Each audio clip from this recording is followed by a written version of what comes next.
The metal tray clattered against the table as David set down his lunch. Around him, the mess hall buzzed with the usual noise. Soldiers laughing, chairs scraping, trays being dumped into bins. He'd been at Fort Harrison for exactly 3 days, and already he knew he didn't fit in. At 28 years old, he was older than most of the guys here. While they'd come straight from basic training with fresh faces and loud voices, David had taken a different path. He'd been in the National Guard for years, working a regular job on the side, living a quiet life. Then something changed, something he didn't talk about. Now he was here, transferred to active duty, and everyone could tell he was different. David pulled out his chair and sat down. The table was empty except for him. Across the room he could see groups of soldiers packed together, sharing stories, throwing insults the way young men do when they're trying to prove themselves. He didn't mind eating alone. He'd gotten used to it. Before picking up his fork, David bowed his head. His lips moved silently for a few seconds. It was something he'd done his whole life. A simple prayer before meals. Nothing dramatic. Nothing meant to draw attention. Just a quiet moment between him and God. "Hey, check it out," a voice called from 2 tables over. New guys saying grace. David heard it but didn't react. He finished his prayer, lifted his head and reached for his water. "What is this, summer camp?" Another voice added. This one belonged to Sergeant Mitchell, a guy with broad shoulders and an even broader mouth. He had a group of 5 or 6 soldiers around him who laughed at everything he said. "Maybe he thinks the food needs a miracle." Someone else chimed in. More laughter. David took a bite of his food and chewed slowly. The mashed potatoes were cold. The chicken was dry, but he'd eaten worse. "Yo, Bible study." Mitchell's voice was louder now. "You gonna say a prayer for us too? Maybe ask for better food." The guys at his table erupted. One of them slapped the table. David kept eating. He didn't look up, didn't acknowledge them. This wasn't the first time people had mocked his faith, and it wouldn't be the last. The next day it happened again. David sat at the same table, bowed his head for the same quiet prayer. Before he even lifted his head, he heard the whispers starting. By the time he took his first bite, Mitchell was already performing. He folded his hands dramatically, closed his eyes tight, and tilted his head toward the ceiling. "Dear Lord," Mitchell announced in a mock-serious voice, "thank you for this wonderful military cuisine. Please bless this mystery meat and these vegetables that died sometime last year." His buddies lost it. Even soldiers from other tables turned to look, grinning. David cut his chicken into small pieces, chewed, swallowed, drank some water. He'd learned a long time ago that reacting only made it worse. Bullies feed on attention. Take that away and eventually they move on. At least that's what he hoped. But Mitchell didn't move on. Over the next 2 weeks, the mess hall mockery became routine. Every single meal, the same performance. Sometimes Mitchell would bow his head when David did. Other times he'd make exaggerated praying gestures with his hands. Once he even got his whole table to bow their heads in unison, then burst into laughter. "Man's got a direct line to heaven," one of Mitchell's friends said during breakfast on day 12. "Probably asking God to help him pass PT." "Nah," Mitchell replied. "He's praying for patience." To deal with us, they thought that was hilarious. David never complained. Not to the sergeants, not to the officers, not to anyone. When other soldiers asked him about it during training exercises, he just shrugged. "Doesn't bother me," he'd say. And in a way, it was true. He'd faced harder things than some guys making jokes. But what they didn't know, what none of them could have known, was who David really was. See, his personnel file had pages that most people never saw, classified sections that only a handful of officers could access. His transfer to Fort Harrison wasn't random. It wasn't a punishment. It was part of something bigger. Lieutenant Chen knew. She'd read his entire file before he arrived. She was one of only 3 people on base who understood why David was really there. Sometimes she'd watch from across the mess hall as Mitchell and his crew did their thing. She never intervened. David had made it clear he didn't want special treatment. But it bothered her. These young soldiers had no idea who they were mocking. On day 16, David walked into the mess hall during dinner rush. The place was packed. He grabbed his tray, loaded it up with food that looked even worse than usual, and headed toward his regular spot. As he passed Mitchell's table, someone stuck out a foot. David saw it coming and stepped over it without breaking stride. Didn't even look down. "Guess God warned him," Mitchell said loud enough for everyone to hear. David set his tray down. The laughter followed him like a shadow. He pulled out his chair, sat down and did what he always did. Bowed his head, closed his eyes. His lips moved in silent prayer. This time Mitchell stood up. He actually stood up and walked over to David's table. His friends watched with grins plastered on their faces, excited to see what would happen next. Mitchell stopped right next to David's chair and bowed his head too. He clasped his hands together and spoke in that same mocking tone he'd perfected over the past 2 weeks. "Dear God, thank you for sending us this holy warrior. Please help him remember he's in the army now, not a church. Amen." The mess hall went quiet for just a second. Everyone waited to see how David would react. He lifted his head, opened his eyes, looked at Mitchell for the first time since this whole thing started. His expression was calm. Not angry, not hurt, just calm. "You done?" David asked quietly. Mitchell smirked. "Yeah, I'm done." "Good," David said. He picked up his fork and started eating. Mitchell walked back to his table, his friends congratulating him like he'd just won something. The noise in the mess hall returned to normal. David ate his dinner in silence, same as always, but Lieutenant Chen, watching from her table near the officers' section, saw something in David's face that made her uneasy. Not anger, not shame. Something else. Something that looked like sadness. The kind of sadness that comes from carrying weight nobody else can see. She thought about going over to talk to him, to tell him he didn't have to put up with this, that she could handle Mitchell with one conversation. But David had been clear from day one. No special treatment. No exceptions. He wanted to be here like everyone else, doing the job like everyone else. So she stayed in her seat and watched him finish his meal alone. What none of them knew, what they couldn't have guessed, was that in 2 weeks everything would change. They'd all ship out together. David, Mitchell, all of Mitchell's friends. They'd be on the same mission, in the same convoy, facing the same danger. And when that moment came, when everything went wrong and chaos erupted, they'd finally understand who they'd been mocking in the mess hall. They'd learn what David really was, what he'd survived, what he'd lost, and why he prayed before every single meal. But that was 2 weeks away. For now, David just finished his dinner, dumped his tray, and walked out of the mess hall while Mitchell's laughter echoed behind him. He'd pray again tomorrow, same time, same place, because that's what he did. That's what kept him going, and nothing these kids said was going to change that. The announcement came during morning formation.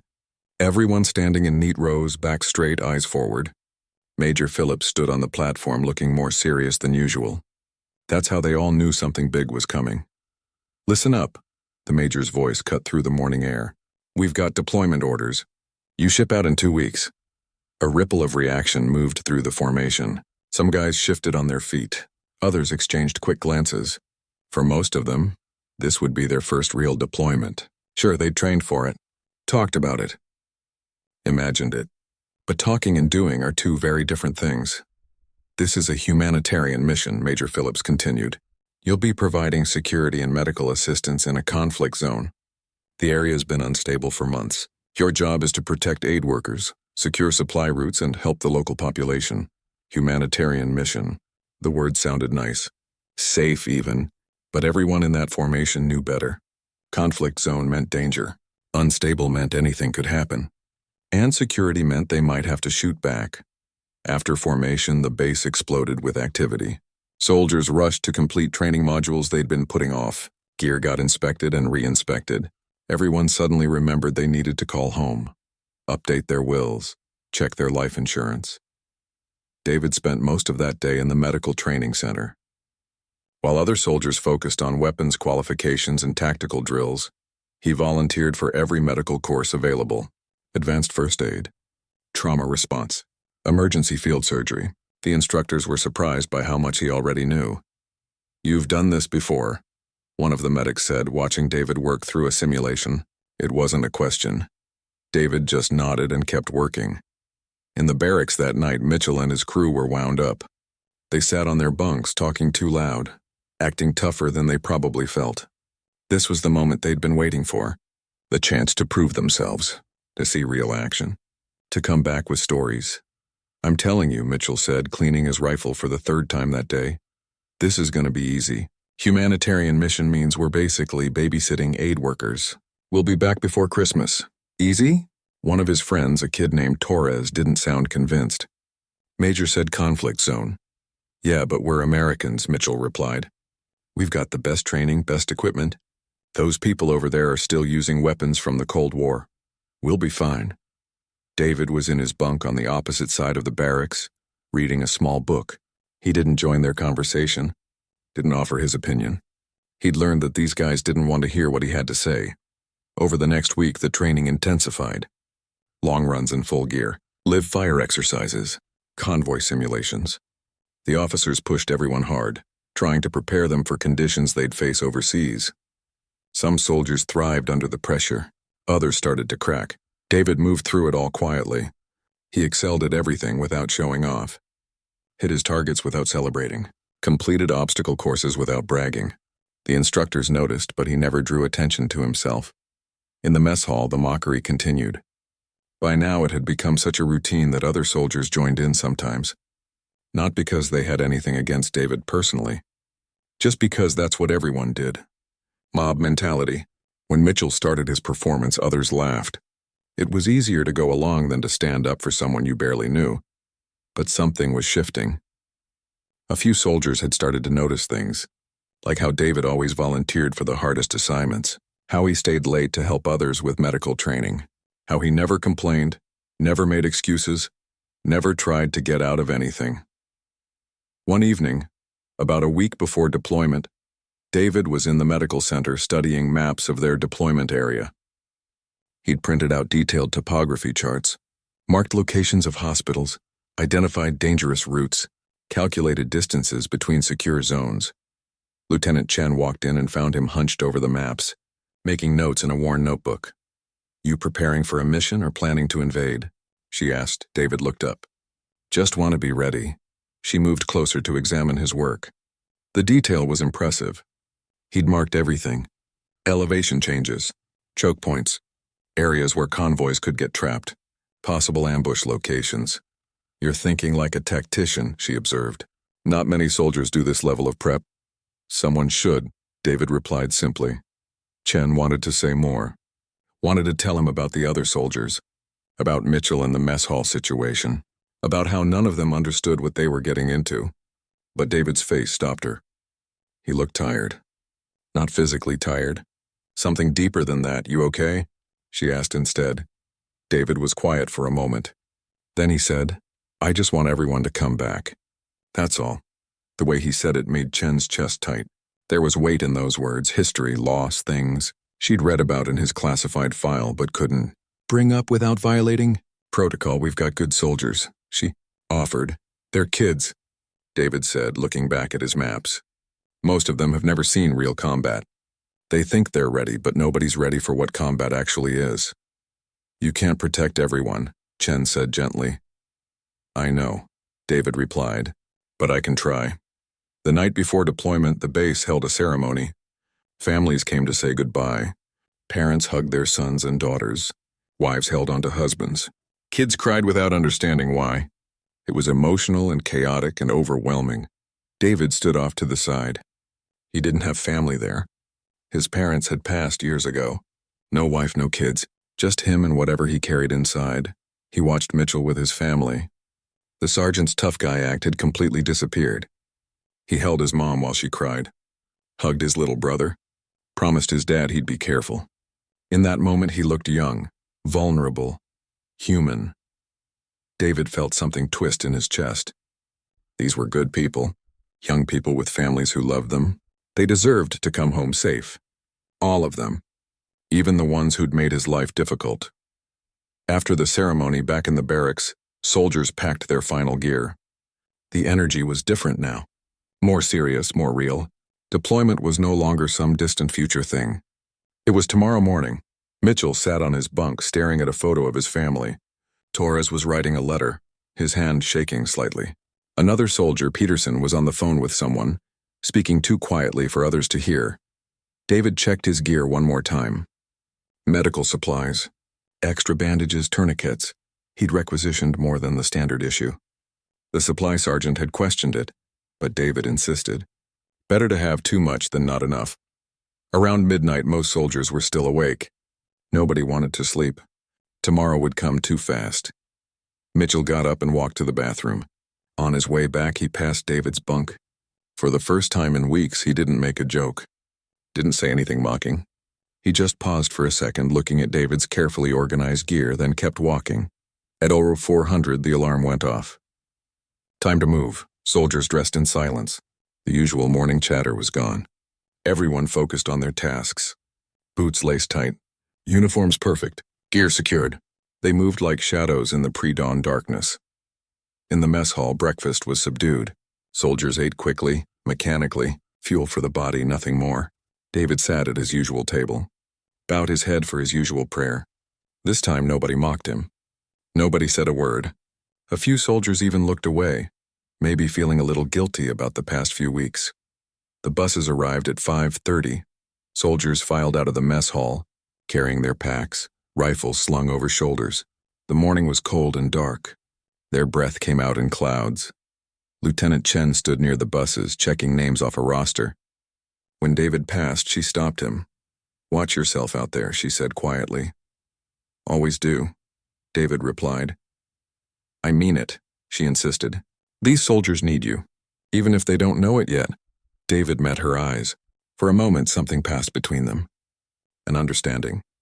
An acknowledgement of things that couldn't be said out loud.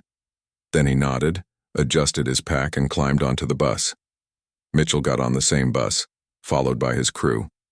They took seats near the back, still sticking together like they always did.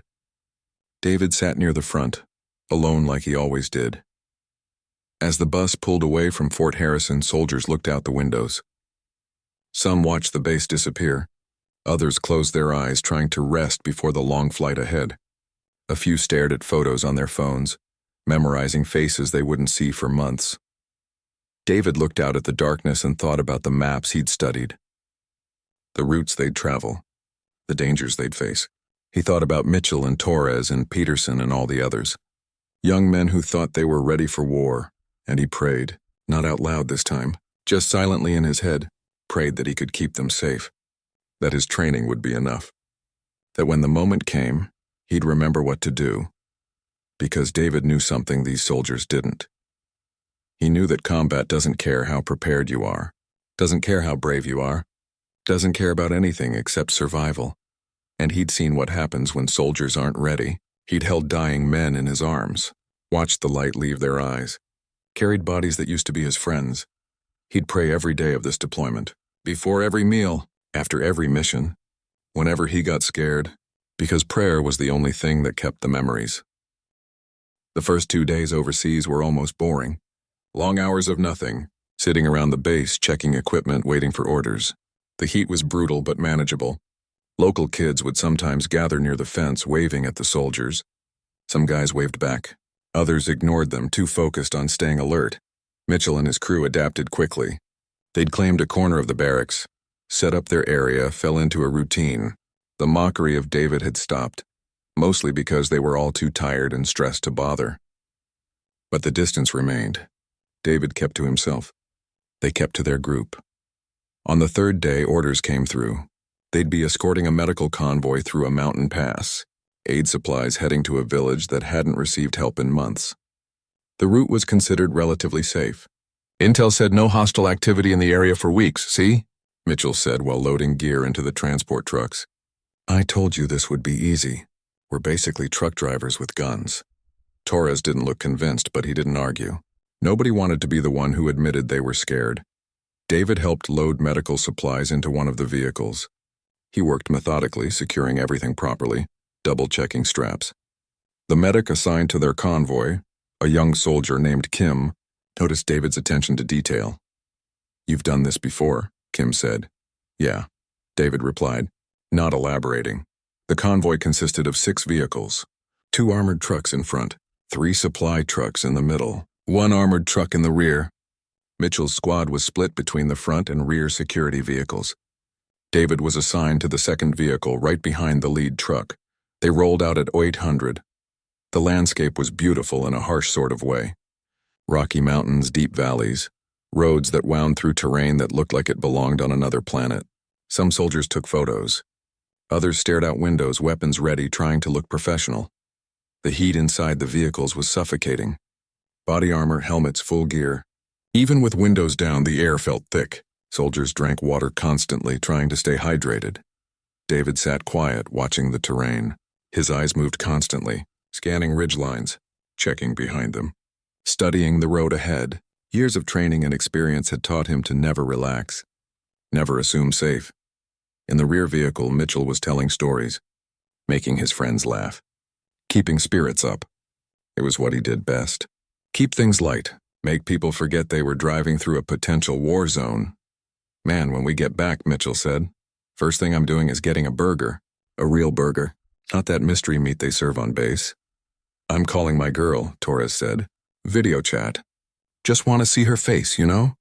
They talked about home, about what they'd do when they got back. Normal conversation. The kind that helps soldiers cope with abnormal situations. The convoy was about 40 minutes into the route when they entered the narrow mountain pass. Steep walls on both sides, road barely wide enough for 2 vehicles. This was the dangerous section, the part they had to get through carefully. David felt it before anything happened. Something off. Something wrong. The hair on the back of his neck stood up. His grip tightened on his rifle. He leaned forward, scanning the ridgelines more intensely. The driver noticed. "What is it?" "I don't know," David said quietly. "Something's not right." "Intel said this route was clear," the driver replied, but his voice wavered slightly. "Intel isn't always right," David said. Then the world exploded. The rear vehicle disappeared in a massive blast. Fire and smoke erupted. The sound so loud it felt like the earth itself was breaking. The shockwave hit the vehicle in front of it, sending it careening sideways. "Contact," someone screamed over the radio. Before anyone could react, gunfire erupted from the ridgelines. Both sides. A perfect ambush. Bullets pinged off the armored vehicles. The windshield of the lead truck spiderwebbed with cracks. "Go! Go, go!" the convoy commander shouted. But there was nowhere to go. The exploded rear vehicle blocked retreat. The narrow pass prevented maneuvering. They were trapped, sitting targets in a shooting gallery. Another explosion hit one of the supply trucks. Supplies burst into the air. Medical equipment scattered across the road. The truck tipped onto its side, blocking the path forward. David's vehicle jerked to a stop. Soldiers inside scrambled, trying to understand what was happening, where the fire was coming from, what to do. "Out! Get out!" David shouted. His voice cut through the panic with absolute authority. Soldiers threw open doors, tumbling out, trying to find cover. But there was almost none. Just the vehicles themselves and scattered rocks. Bullets kicked up dust everywhere. David hit the ground and immediately low-crawled toward the overturned supply truck. Behind him, he could hear screaming. Someone was hit. Maybe multiple people. The sound was horrible.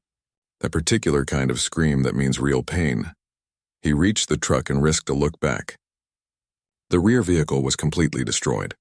Flames everywhere. The vehicle that had been in front of it was damaged, doors hanging open, soldiers trying to get out. One of them was Mitchell. He'd made it maybe 10 feet before going down hard. Blood bloomed across his leg. Torres was dragging himself toward cover, leaving a trail of red behind him. Another soldier, Peterson, wasn't moving at all. Just lying there in the open. The radio crackled with panicked voices. Everyone talking at once, confusion, fear. The convoy commander trying to establish control but barely audible over the gunfire. David's training kicked in. Not his recent training. The other training. The one from before. His mind went clear and cold. Time seemed to slow down. He could see everything. Process everything. Understand exactly how bad this was. They were pinned down with no escape route. Enemy had high ground on both sides. Multiple casualties already. The convoy's medic, Kim, was in the overturned truck, possibly injured or worse. Radio communication was chaos. Air support would take too long to arrive. This was bad. As bad as it gets. The kind of situation where soldiers die, where squads get wiped out, where families back home get visits from officers in dress uniforms. David looked at Mitchell 20 feet away, trying to tie something around his leg with shaking hands. Looked at Torres, still crawling, getting weaker. Looked at Peterson, who hadn't moved. All around him, young soldiers who'd never seen combat were learning in the worst possible way what war actually meant. They were panicking, freezing, making mistakes, wasting ammunition. Some were crying. Some were screaming. Some had just shut down completely. This was going to be a massacre unless someone did something. David took a breath, Made a decision, the kind of decision that couldn't be unmade. He knew what he had to do, knew it would expose who he really was, knew everything would change after this. But none of that mattered. Not anymore. These soldiers were dying. Kids with families. Kids who'd mocked him in the mess hall. Kids who'd never hurt anyone. Kids who deserved to go home. David checked his rifle, checked his ammunition, checked the position of every soldier he could see. He calculated angles, distances, timing. His mind worked like a machine, processing information faster than thought. Another explosion rocked one of the vehicles. More screaming. The situation was deteriorating by the second. The gunfire intensified. Whoever was attacking them had all the advantages. Higher ground, better positions, element of surprise, time. The longer this went on, the more soldiers would die. David's jaw tightened. His hands steadied. Everything he'd been hiding, everything he'd tried to leave behind came flooding back. Not just training, not just skills, something deeper, something forged in combat, something that had kept him alive when everyone around him died. He keyed his radio. His voice came out calm, almost eerily calm considering the chaos around him. All units, this is Rivera. Stop shooting. You're wasting ammunition and exposing positions. Get down and stay down. Do not move. Do not return fire. Get flat and stay flat. Acknowledge. Silence on the radio. Nobody knew who this soldier was to give orders. Nobody understood what he was telling them to do. Now! David's voice cracked like a whip. Get down or you're dead. Move! Something in his tone made them obey. Even through panic and confusion, soldiers instinctively recognized command. Real command. The kind that doesn't ask, doesn't suggest. Just tells you what to do and you do it because every cell in your body understands this person knows what they're talking about. Soldiers dropped flat, pressed themselves into the dirt. Some behind vehicles, some behind rocks, some just in the open making themselves as small as possible. The change was immediate, without targets moving and shooting back. The enemy fire became less focused. Attackers had to adjust, had to relocate to get better angles. That would take time. Time David was counting in his head.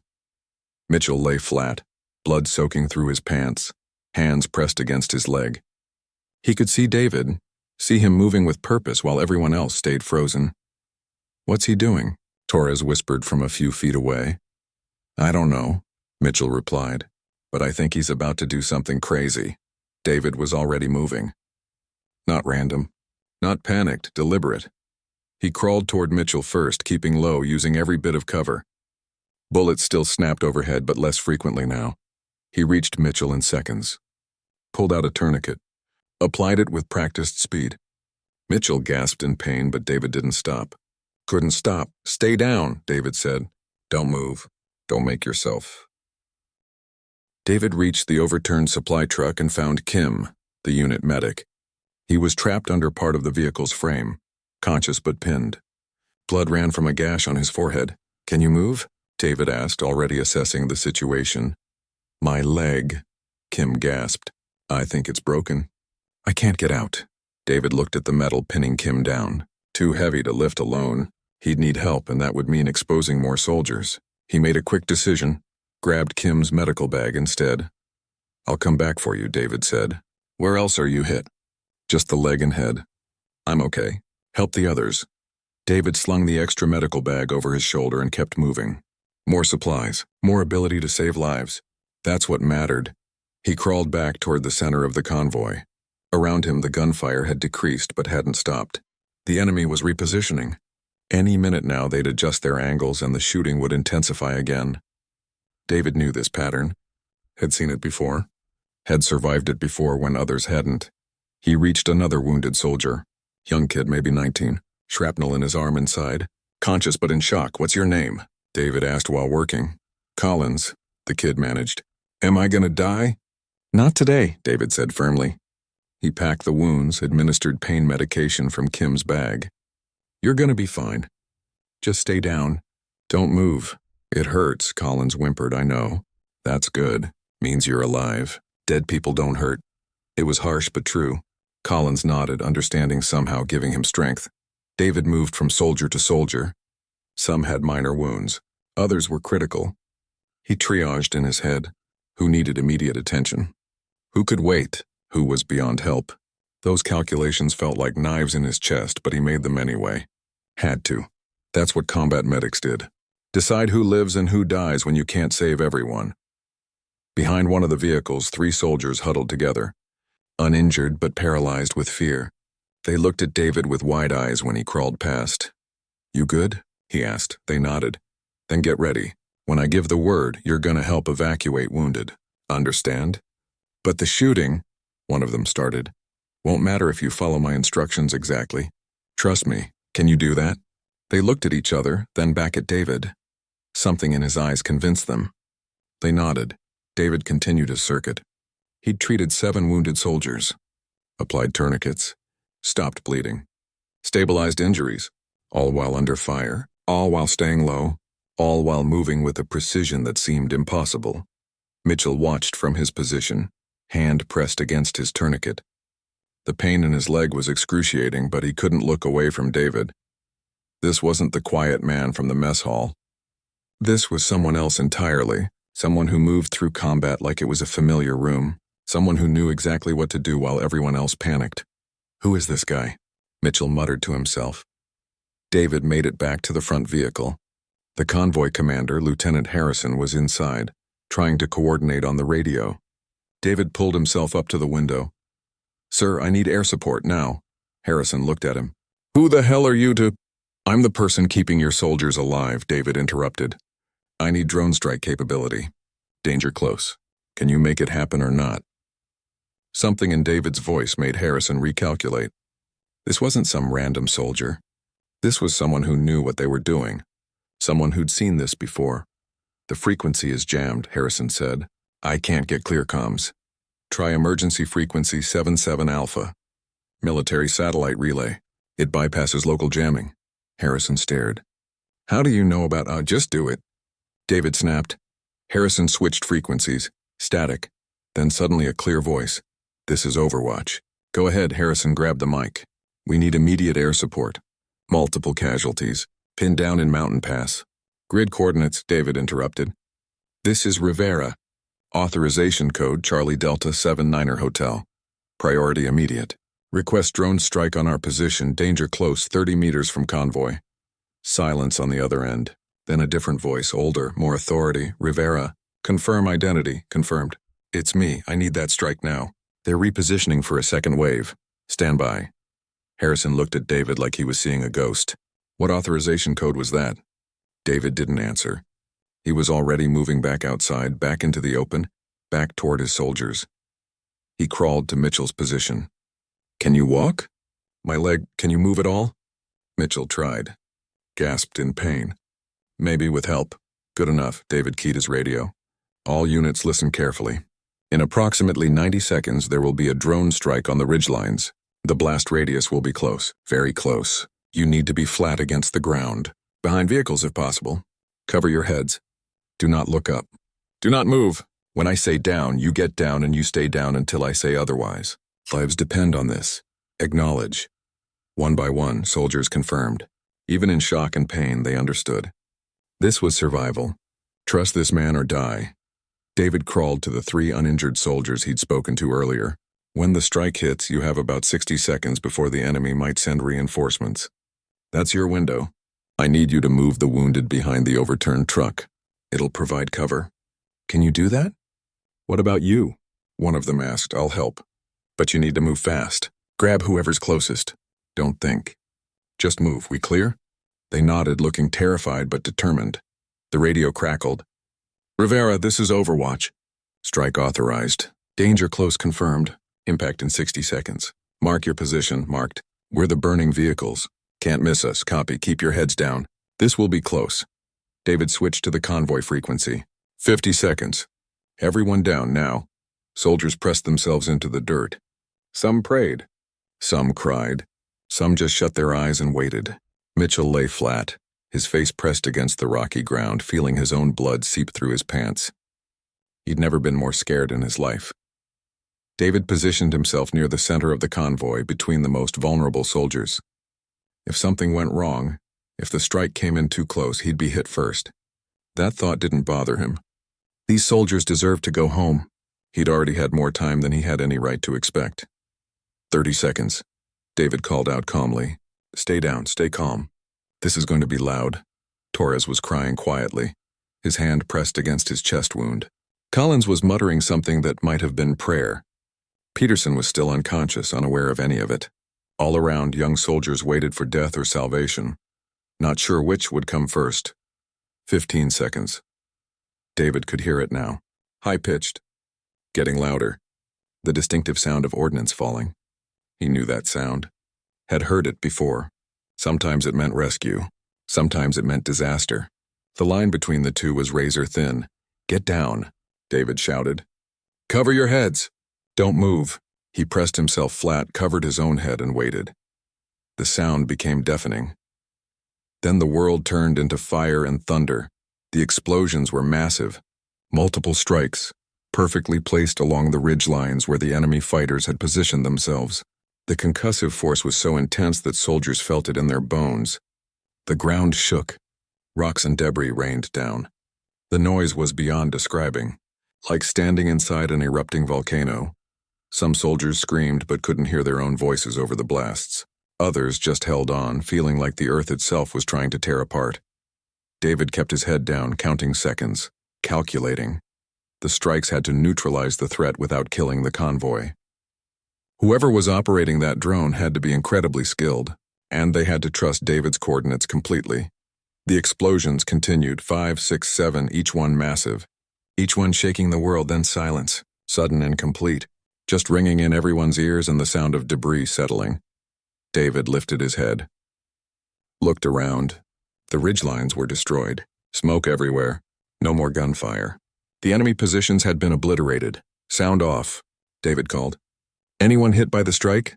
One by one, soldiers responded, shaken, scared, but alive. The strike had been perfect. Close enough to take out the threat. Far enough to leave the convoy intact. Move now. David commanded the 3 uninjured soldiers.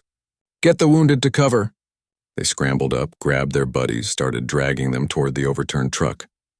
David helped with Mitchell, pulling him by his gear, ignoring Mitchell's groans of pain. No time to be gentle. Had to move fast. Other soldiers helped too. Those who could move helped those who couldn't. Within 60 seconds, everyone was behind better cover, a defensive position they could hold if more attackers came. David did another quick assessment. 7 wounded but stable, 1 unconscious but breathing. Kim still trapped but alive. No one had died. Not one soldier.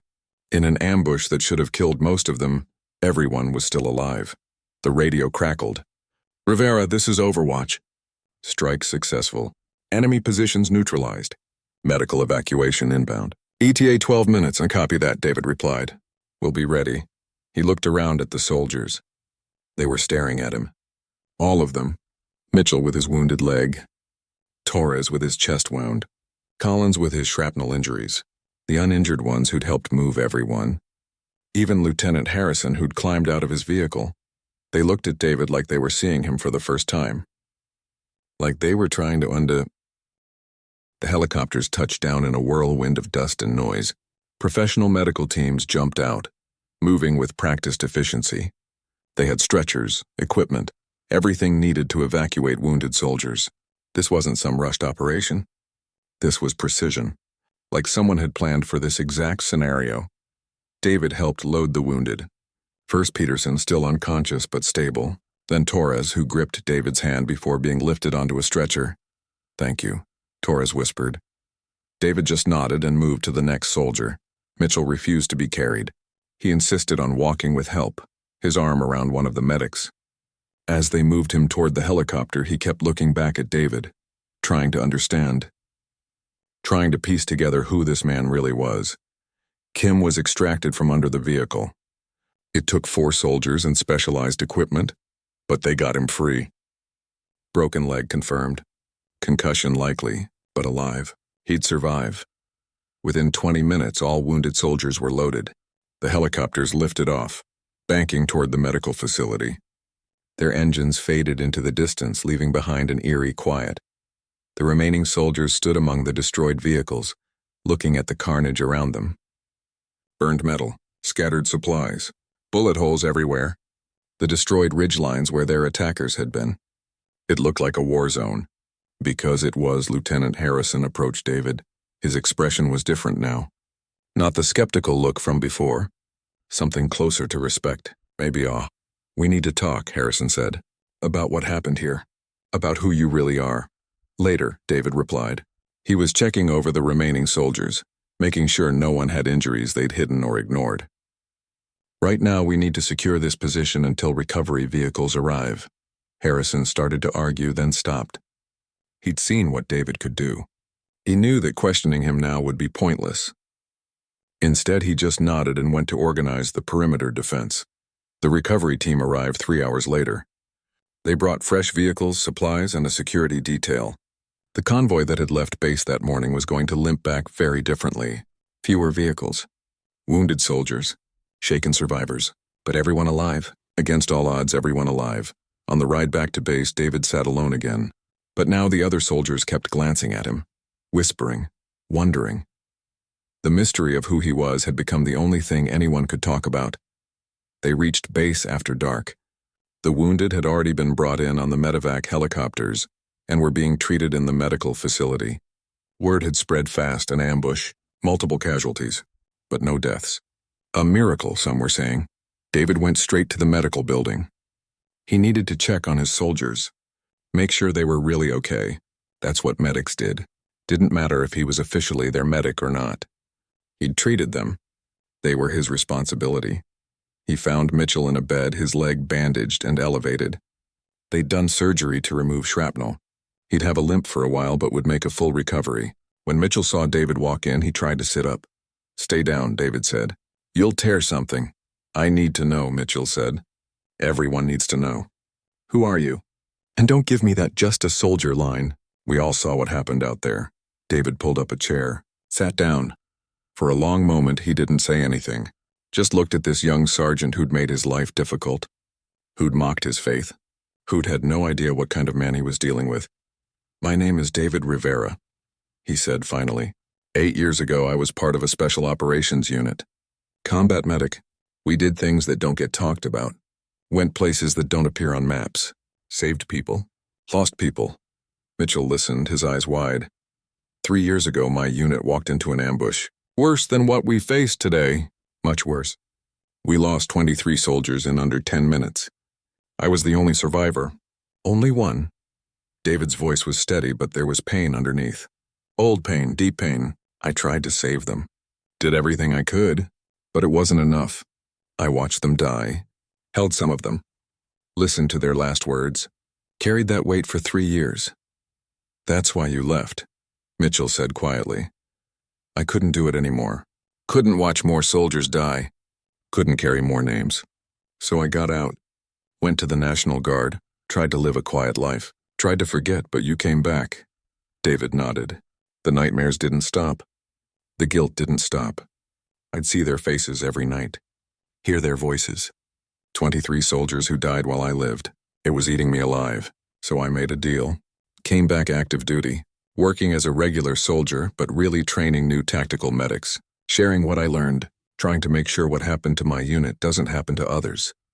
Mitchell was quiet for a moment. Then he said, "The prayer. In the mess hall. That's why you did it every time. I pray for them. All 23. Every single meal. Say their names. Remember their faces. It's the only way I can carry them. The only way I can make their deaths mean something."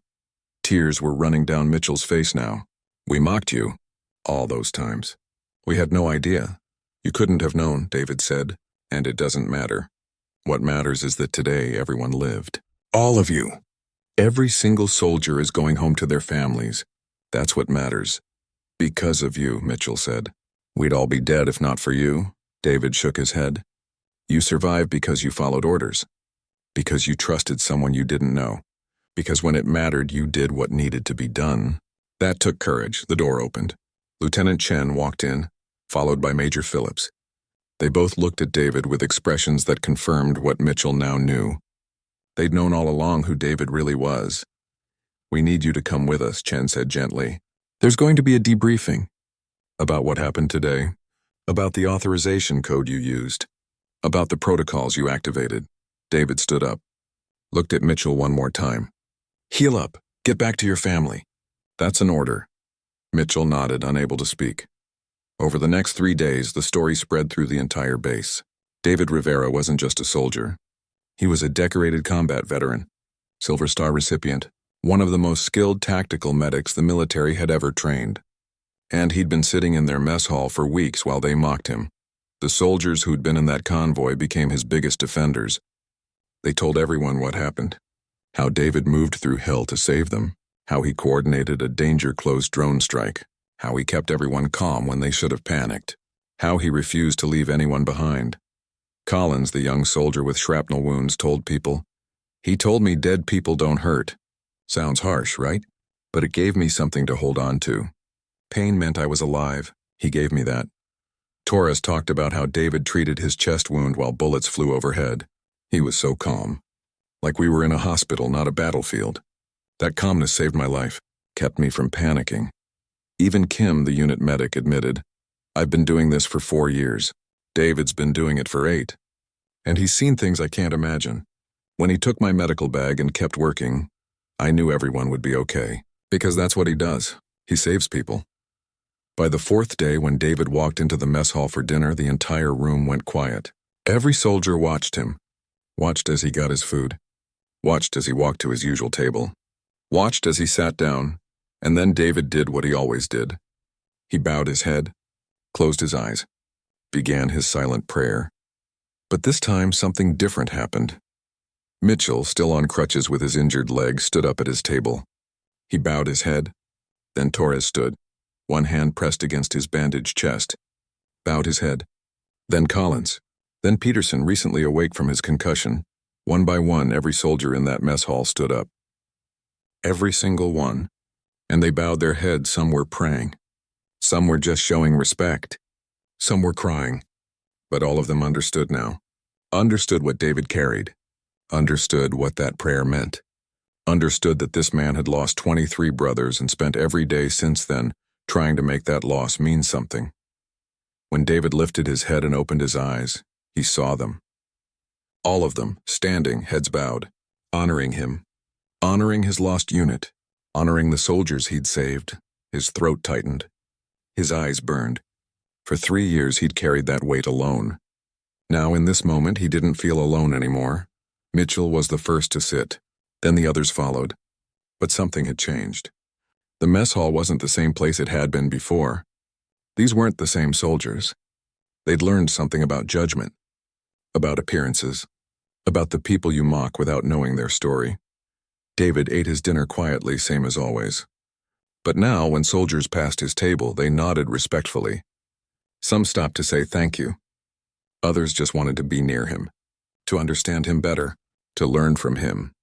Lieutenant Chen sat down across from him uninvited. David looked up surprised. "You did good out there," she said. "Better than good. You saved lives that should have been lost. Kept your promise to yourself." "I got lucky," David replied. "No, you were prepared. You were skilled. You were exactly what those soldiers needed." She paused. "The nightmares. Are they better now?" David thought about it. Thought about the faces of his 23 lost soldiers. They were still there. Would always be there. But now there were other faces too. Mitchell, Torres, Collins, Peterson, all the soldiers who,